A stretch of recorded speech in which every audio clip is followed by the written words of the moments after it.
प्यारे बच्चों, हिंदी की कक्षा में आपका एक बार फिर से स्वागत है। जैसा कि आप जानते हैं, आज हम अपना 14वां पाठ महात्मा बुद्ध और अंगुलीमाल जो नाटक है, इसका एक बार मैं पठन करूंगा, क्योंकि यहाँ पे मंचन हम लोग ऑनलाइन क्लास में कर ही रहे हैं। तो एक बार आप ध्यान से इसका पठन देख लीजिए, खासकर संवाद को कैसे पढ़ा जाता है और जो नए शब्द हैं, कठिन शब्द हैं, इनका उच्चारण ज़रा देख लीजिएगा। और उसके बाद हम आज इस पाठ के हम शब्दार्थ और मुहावरों को भी करेंगे। तो शुरू करते हैं पाठ का। हम कहेंगे कि है तो नाटक, लेकिन इसका मैं पठन करता हूँ ताकि आप इसके संवाद को और जो कठिन शब्दों को का उच्चारण सीख सकें, समझ सकें। तो शुरू करते हैं हमारा 14वां पाठ महात्मा बुद्ध और अंगुलीमाल। इसमें पात्र हैं महात्मा बुद्ध, अंगुलीमाल, गांव का मुखिया और कुछ लोग। हम शुरू करते हैं। अपना पहला दृश्य है, शाम का समय है, गांव की चौपाल पर लोग बैठकर बातें कर रहे हैं। तो चौपाल वह स्थान होता है जहाँ पे गांव का वह सार्वजनिक स्थल होता है जहाँ पे कि लोग शाम को इकट्ठा होते हैं तथा गांव के जो मुखिया होते हैं, मुखिया कौन होता है? गांव का प्रबुद्ध व्यक्ति, जो समझदार व्यक्ति होता है, उसको मुखिया कहा जाता है, जो गांव के और गांव वालों के भलाई के लिए कार्य करता है। और लोग भी उनसे बात करते हैं ताकि वे उसको समझ सकें और अपना दुख तकलीफ है वो मुखिया जी को बता सकें। तो शुरू करते हैं हम अपना पहला व्यक्ति। मुखिया जी, डाकू अंगुलीमाल के कारण सारे गांव का जीना दूभर हो गया है। लोग जंगल की ओर जाने से डरते हैं। दूसरा व्यक्ति, हाँ भैया, यह डाकू है ही इतना क्रूर कि उसके नाम से ही डर लगने लगता है। सुना है वह जंगल से गुजरने वाले यात्रियों को पकड़कर मार डालता है और उनकी उंगलियों की माला बनाकर पहनता है। पहला व्यक्ति, हमारे कितने ही भाइयों की रोजी रोटी खतरे में पड़ गई है। वे बेचारे जंगल की सूखी लकड़ियां काटकर गुजारा करते थे, पर अब अंगुलीमाल के भय से कोई जंगल की तरफ नहीं जाता। महात्मा बुद्ध का आगमन, सब खड़े होकर उन्हें प्रणाम करते हैं, बैठने के लिए आसन देते हैं। महात्मा बुद्ध उन्हें आशीर्वाद देते हैं। मुखिया, प्रभु, आपके चरण हमारे गांव में पड़े, हम धन्य हो गए। क्या आप किसी विशेष कार्य के लिए पधारे हैं? महात्मा बुद्ध, नहीं भाई, हम तो गया जा रहे थे, यहाँ रात्रि विश्राम के लिए रुके हैं, किंतु आप लोग इतने दुखी और भयभीत क्यों दिखाई दे रहे हैं? मुखिया, प्रभु, पास ही जंगल में डाकू अंगुलीमाल ने उत्पात मचा रखा है। गांव के लोग उससे बहुत दुखी हैं। आपसे भी प्रार्थना है कि आप जंगल से होकर यात्रा न करें। महात्मा बुद्ध, आप लोग चिंता न कीजिए, अंगुलीमाल हमारा कुछ नहीं बिगाड़ेगा। हम उससे अवश्य भेंट करेंगे, आप निश्चिंत हो जाएं। दूसरा व्यक्ति, घना जंगल, महात्मा बुद्ध जा रहे हैं, सामने से अंगुलीमाल आता है।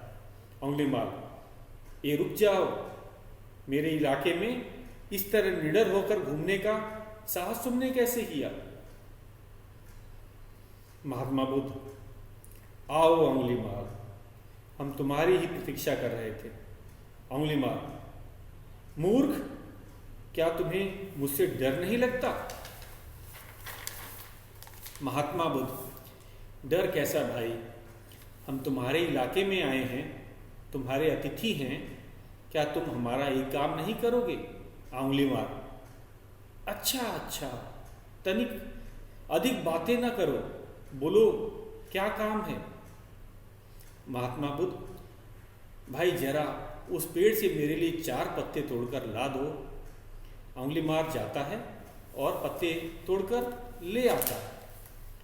अंगुलीमाल, लो ये पत्ते। महात्मा बुद्ध, बस एक काम और कर दो, ये पत्ते उस पेड़ की शाखा पर फिर से लगाओ। अंगुलीमाल हैरानी से, क्या यह कैसे हो सकता है? कहीं टूटा वह पत्ता फिर शाखा में लगता है? महात्मा बुद्ध प्रेम से, देखो तुमने टूटी हुई चीज दोबारा नहीं जुड़ सकती। तुम लोगों के सिर काटते हो, क्या तुम उन्हें दोबारा जोड़ सकते हो? नहीं ना। तब तुम लोगों की हत्या क्यों करते? जब हम दूसरों को जीवन नहीं दे सकते तो हमें उनके प्राण लेने का कोई अधिकार नहीं है। अंगुलीमाल, मुझे क्षमा करें प्रभु, मुझे क्षमा करें प्रभु, मुझसे बड़ा पाप हुआ। आपने मेरी आंखें खोल दी हैं। हे प्रभु, आप मुझे सही राह दिखाइए, मैं भटक गया था। उठो अंगुलीमाल, मार काट और हिंसा छोड़कर प्रेम का रास्ता अपनाओ। दूसरों की मदद करने और सेवा करने में ही सच्चा सुख है। इसी में तुम्हारा और सबका कल्याण है। कंधे से पकड़कर उठाते हैं। अंगुलीमाल, आज से मैं आपके बताए रास्ते पर ही चलूँगा। वह अपनी तलवार और गले में पड़ी उंगलियों की माला उतार कर फेंक देता है, पर्दा गिरता है। तो बच्चों, ये था हमारा नाटक। अब हम चलते हैं इसके सार पे। इस नाटक का क्या सार था आपको पता है बच्चों? ये नाटक जो था ये महात्मा बुद्ध और अंगुलीमाल के बारे में है। अंगुलीमाल एक बड़ा ही क्रूर और निर्दयी राक्षस था, और एक डाकू था, और वह लोगों को लूटने के बाद उन्हें मार डालता था और उनकी उंगलियां काट करके अपने गले में पहनता। उसका मुख्य उद्देश्य था कि लोग उससे डरें, उसका नाम सुनकर के कांपें, और इसी में उसको सुख मिलता था। तो जब उस गांव के लोग काफ़ी दुखी थे, और उसी समय एक दिन की बात है, जब महात्मा बुद्ध गांव से गुजर रहे होते हैं तो उन्हें रात्रि विश्राम के लिए वहाँ रुकना पड़ता है। और पहले बच्चों यात्रा पैदल ही की जाती थी। खासकर जो महात्मा होते थे, साधु होते थे, वे घोड़े और हाथियों की भी सवारी करना पसंद नहीं करते थे। वे पैदल ही एक स्थान से दूसरे स्थान पर जाते थे। तो यही एक बार महात्मा बुद्ध गया जा रहे थे और रात्रि विश्राम के लिए उस गांव में रुक गए। जिस गांव के बाहर जंगल में अंगुलीमाल ने उत्पात मचा रखा। उत्पात का अर्थ होता है लोगों को डराना, मारना, हलचल, उपद्रव, अत्याचार करना। इसे मिला जुला के शब्द बना है उत्पात। तो फिर क्या हुआ? लोगों ने, महात्मा बुद्ध ने लोगों को देखा कि लोग काफ़ी दुखी लग रहे हैं और वे डरे हुए लग रहे हैं। तो उन्हें समझते देर न लगी कि यह तो किसी चिंता के कारण या किसी डर के कारण जो गांव वाले हैं वो दुखी हैं, डरे हुए हैं।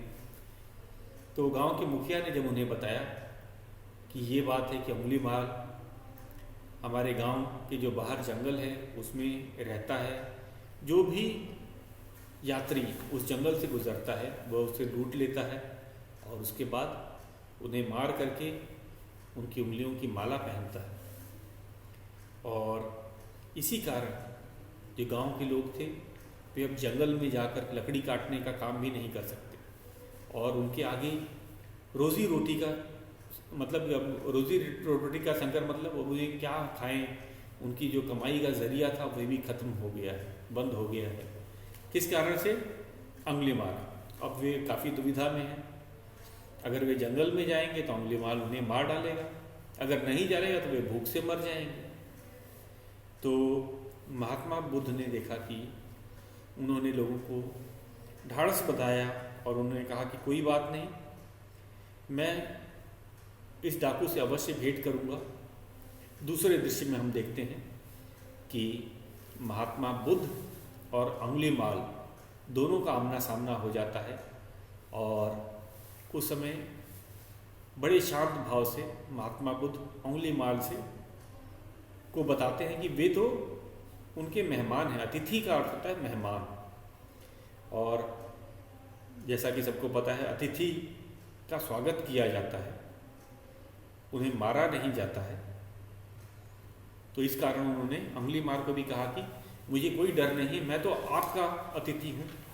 अगर मैं अंगुलीमाल का अतिथि हूँ तो मुझे डरने की कोई ज़रूरत नहीं है। उसके बाद उन्होंने अंगुलीमाल से 4 पत्ते तोड़ करके लाने के लिए कहा, जो कि बहुत आसान काम था।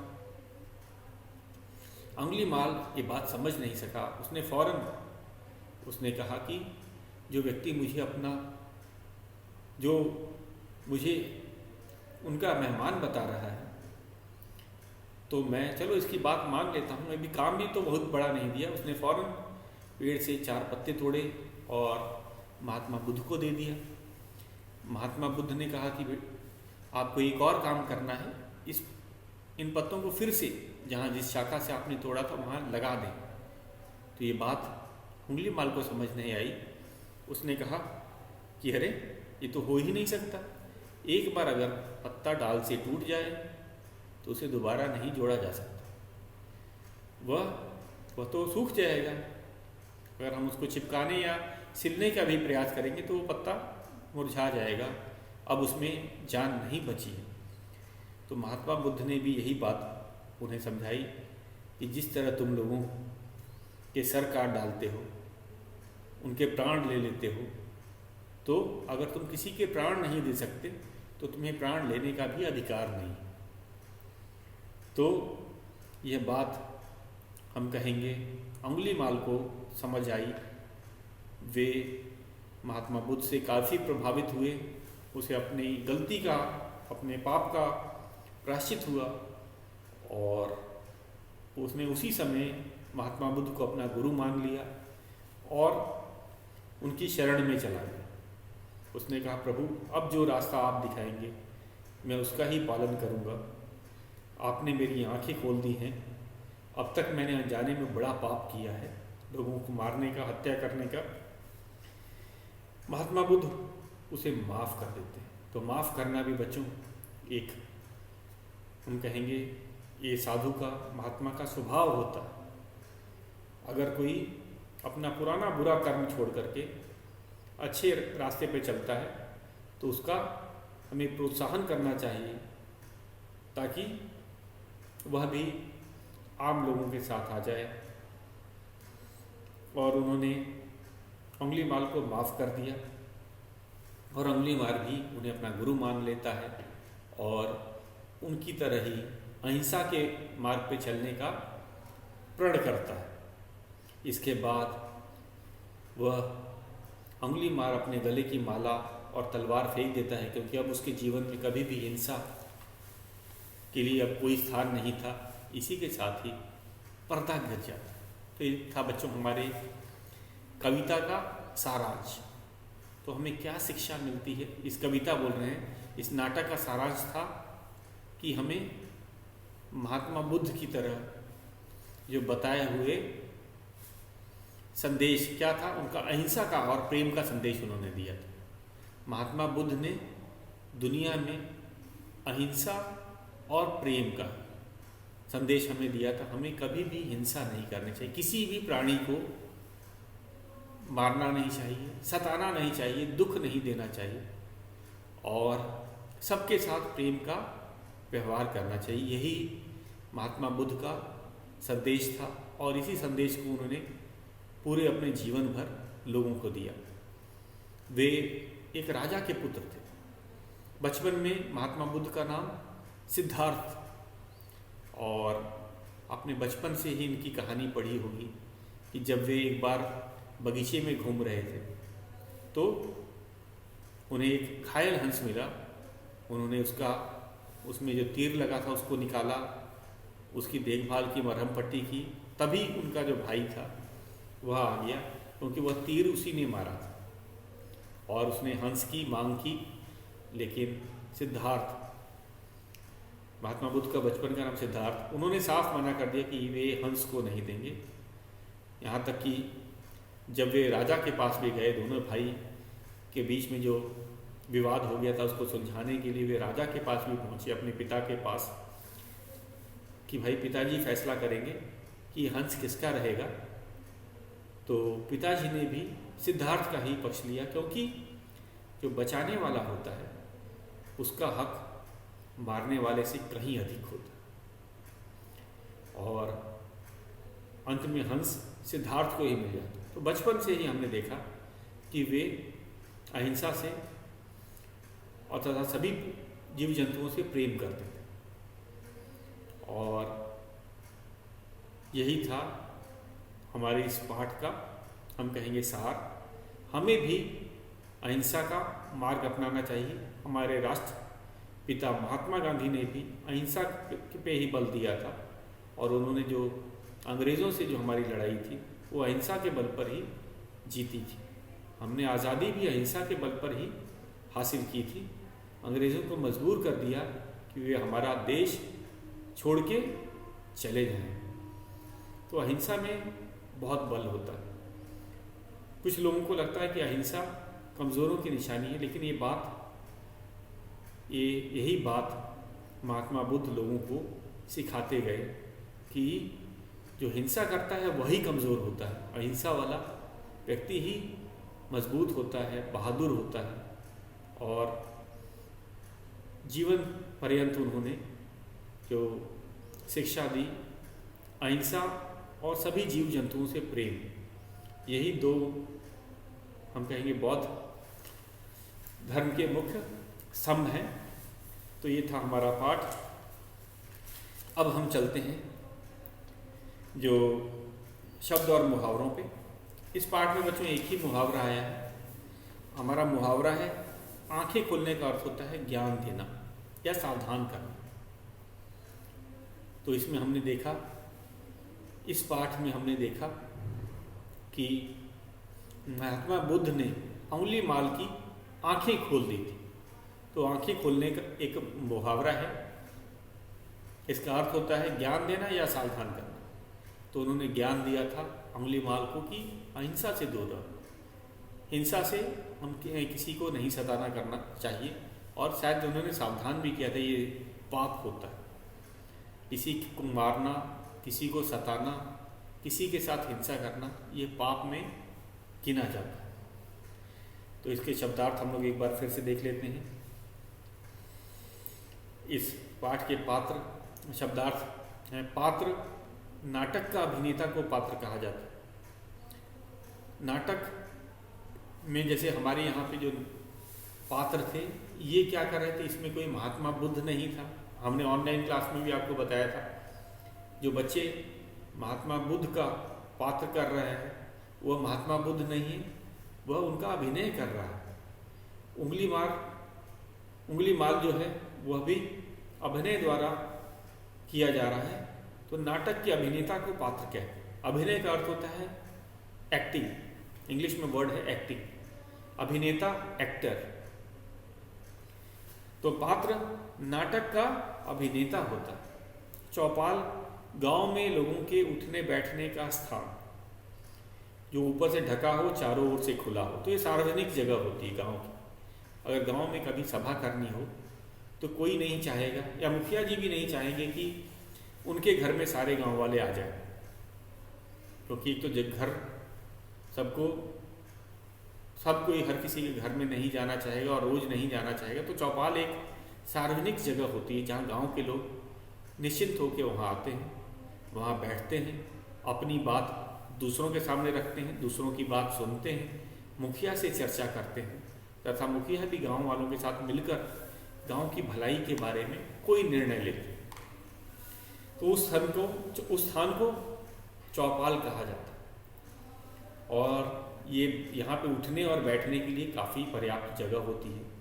यह ऊपर से ढका भी होता है। ताकि वर्षा या धूप में भी लोग बैठ करके अपनी बात रख सकें। और ये चारों तरफ से खुला होता है, इसमें कोई खिड़की दरवाजे नहीं होते, तो इसमें लोग आते जाते हैं और अपनी बात रखते जाते हैं। तो कभी दरवाज़ा खोलने या बंद करने का भी झंझट नहीं होता। तो लोग अपनी सुविधा के अनुसार कहीं से भी आते हैं, उस पर चर्चा सुनते हैं, अपनी बात रखते हैं, तो चले जाते हैं। तो चौपाल गांव का एक सार्वजनिक स्थल होता है जो चारों तरफ से खुला होता है लेकिन ऊपर से ढका होता है। इसका दूभर का अर्थ होता है मुश्किल या कठिन। दूभर का अर्थ होता है मुश्किल या कठिन। क्रूर का होता है निर्दय, जिसमें जरा भी दया न हो। आगमन का अर्थ होता है आना। तो हमने देखा इसमें महात्मा बुद्ध का उस गांव में आगमन होता है, वे आते हैं। आसन बैठने के लिए वस्तु, तो जैसे हम अपने मेहमान को आसन देते हैं, यहाँ पे भी गांव वालों ने चौपाल पर शायद इनको आसन दिया था। आसन बैठने की कोई भी वस्तु हो सकती है, चटाई हो सकती है या फिर कोई कुर्सी हो सकती है, जहाँ पे किसी को सम्मानपूर्वक बिठा सके। आशीर्वाद, आशीष या दुआ देना कहलाता है। चरण का अर्थ पैर होता है, आपको पता ही है। विशेष, खास, तो मुखिया ने इसीलिए गौतम बुद्ध से आने का प्रयोजन पूछा था कि किसी विशेष काम से तो नहीं आए हैं गांव पे। तो रात्रि का अर्थ है रात, विश्राम का होता है अर्थ आराम, भयभीत, डरे हुए। भयभीत का अर्थ होता है डरे हुए। उत्पात का उपद्रव, हलचल, अत्याचार, मैंने आपको बताया था। उत्पात का अर्थ होता है हलचल, उपद्रव या अत्याचार। भेंट करना मतलब मिलना, यहाँ पे भेंट करना का अर्थ होता है मिलना। जैसा कि पाठ में बताया गया था इस नाटक में कि महात्मा बुद्ध थे, वे अंगुली माल से भेंट करना चाहते थे, मिलना चाहते थे, ताकि वे उसे उसकी गलतियों को बता सकें, उसका मार्गदर्शन कर सकें। उसके बाद है निश्चिंत का अर्थ होता है बेफिक्र। अतिथि, मेहमान जिसके आने की तिथि ना हो, तो अतिथि को मेहमान भी कहा जाता है। जिसके अतिथि, जिसके आने की तिथि ना हो। मेहमान कभी भी किसी वक्त भी आ सकता है, तो इसीलिए उसकी कोई समय या तिथि नहीं होती आने की, इसीलिए मेहमान को अतिथि भी कहा जाता है, जिसके आने की कोई तिथि ना हो। उसके बाद है असमंजस, कठिनाई। आंखें खोलना, ये हमारा मुहावरा है। इस पाठ का एक ही मुहावरा आया है, ज्ञान देना या सावधान करना। हिंसा का है कष्ट देना, हानि पहुंचाना। हिंसा का अर्थ होता है किसी को कष्ट देना या हानि पहुंचाना। जान से मारना या किसी भी तरह का, चाहे शब्दों से चाहे कर्मों से किसी को कष्ट देंगे, वे भी हिंसा में ही आएगा। कल्याण का अर्थ होता है भलाई या मंगल। अब हम चलते हैं अपने मौखिक प्रश्नों पे। बच्चों, आज है हमारा मौखिक प्रश्न।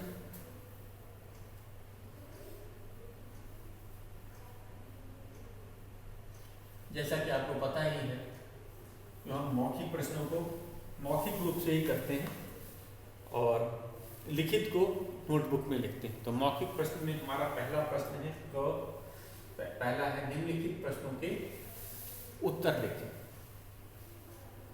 निम्नलिखित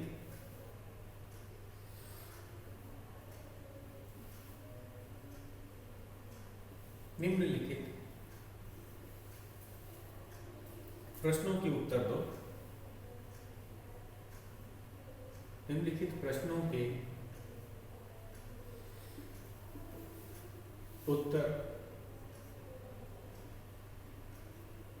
दो।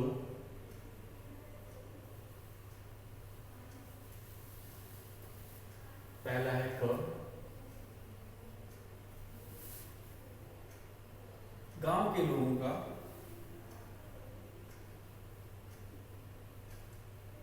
गांव के लोगों का गांव के लोगों का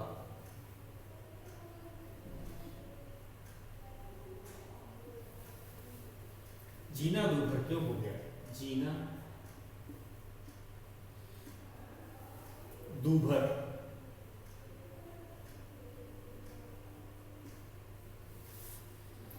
क्यों हो गया? क्यों हो गया था? तो सबसे पहले जीना दूभर का अर्थ हम लोग पता लगाते हैं। तो इसमें है कि दूभर का अर्थ होता है मुश्किल। दूभर का मतलब मुश्किल या कठिन। तो हम जानते हैं कि गांव वालों के साथ क्या परेशानी थी कि वे अगर जंगल में जाते,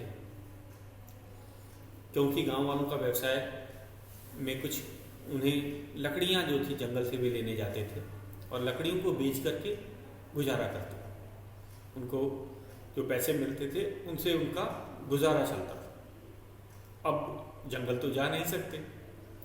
उनको क्या डर था कि अगर वे जंगल में जाएंगे तो अंगुली माल उन्हें पकड़ लेगा, उनका सर काट देगा और उनको मार डालेगा, उनकी उंगलियों की माला बना करके भी पहनेगा। तो डर भी था जान का। और दूसरा, अगर वे नहीं जाते, गांव में ही रहते, तो वे उनके आगे रोजी रोटी का संकट था, क्योंकि पैसे नहीं मिलते। भाई लकड़ी काटने के लिए जंगल में जाना था और उस लकड़ी को बेचने पे ही पैसे मिलते थे। तो उन्हें बड़ी, हम कहेंगे बड़ी विपत्ति आ गई थी। उन्हें समझ नहीं आ रहा था अब क्या करें। गांव में रहेंगे तो भूखे मर जाएंगे और अगर जंगल में जाएंगे तो उंगली मार डालेगा। तो अब उनका जीना था दूभर हो गया था, काफ़ी मुश्किल। अब उन्हें समझ नहीं आ रहा था कौन सा रास्ता अपनाएं। जंगल में जाएंगे तभी भी मारे जाएंगे और अगर घर पे रहेंगे तभी भी भूखे मारे जाएंगे, क्योंकि उनकी रोजी रोटी तो छिन गई थी। अब वे जंगल जा ही नहीं सकते। इसीलिए उनका जो जीना था वो काफ़ी मुश्किल हो गया और उनको कोई रास्ता भी नहीं सूझ रहा था कि अब क्या करें। तो इसीलिए गांव के लोगों का जीना दूभर क्यों हो गया था? क्योंकि न वे जंगल जा सकते थे, उंगली मार के डर से न वे जंगल जा सकते थे और न ही गांव में चुपचाप बैठ सकते थे। तो ये था उसका कारण, क्योंकि अगर गांव में बैठते तो उनके आगे उनको रोजी रोटी का भी संकट था। तो हम लोग इसको क्या बताएंगे, इसको लघु प्रश्न के रूप में ही किया जाता है। आपको पता ही है गांव के लोगों का जीना दूभर हो गया था क्योंकि जंगल में अंगुलीमार डाकू रहता था। बस हमें छोटा ही वाक्य लिखना, हमें कारण सब पता है, हमें जहाँ जितना पूछा जाता है उतना ही उत्तर देना है। तो हम लिखेंगे गांव के लोगों का जीना दूभर हो गया था क्योंकि जंगल में एक डाकू अंगुलीमार रहता था, या फिर अंगुलीमार डाकू के कारण गांव के लोगों का जीना दूभर हो गया। तो दोनों तरह से बच्चों हमें आम शब्दों का प्रयोग करना है, ज़्यादा बड़े वाक्य नहीं बनाने हैं, छोटे वाक्य में ही उत्तर देना है। तो लिखेंगे, हम कैसे भी लिख सकते हैं, डाकू अंगुलीमाल के कारण गांव के लोगों का जीना दूभर हो गया, ऐसे भी लिख सकते हैं। डाकू अंगुलीमाल के कारण गांव के लोगों का जीना दूभर हो गया। तब बताने की भी जरूरत नहीं है क्यों, हमें पता है डाकू के कारण, हमें कारण सब पता है कि वे जंगल नहीं जा सकते थे और अगर गांव पे रहते तो वे भूखे मर जाते। तो दो इसके आंसर उत्तर हम लोग कैसे लिख सकते हैं, एक बार फिर से ध्यान दीजिए। गांव के लोगों का जीना दूभर हो गया था क्योंकि जंगल में अंगुलीमार नामक डाकू रहता था, या फिर हम ऐसे भी शुरू कर सकते हैं, अंगुलीमार डाकू के कारण गांव के लोगों का जीना दूभर हो गया था। तो दोनों ही सही है। अंगुलीमाल डाकू या डाकू अंगुलीमाल के कारण गांव के लोगों का जीना दूभर हो गया था। तो ये था हमारा पहला मौखिक प्रश्न, इसे आप याद रखिएगा। शेष प्रश्नों को हम कल करेंगे। तो आज आप शब्दार्थ मुहावरों को भी याद कर लीजिएगा और मौखिक प्रश्न को एक बार देख लीजिएगा। हम इसे कल पूरा करेंगे। आज के लिए बस इतना ही।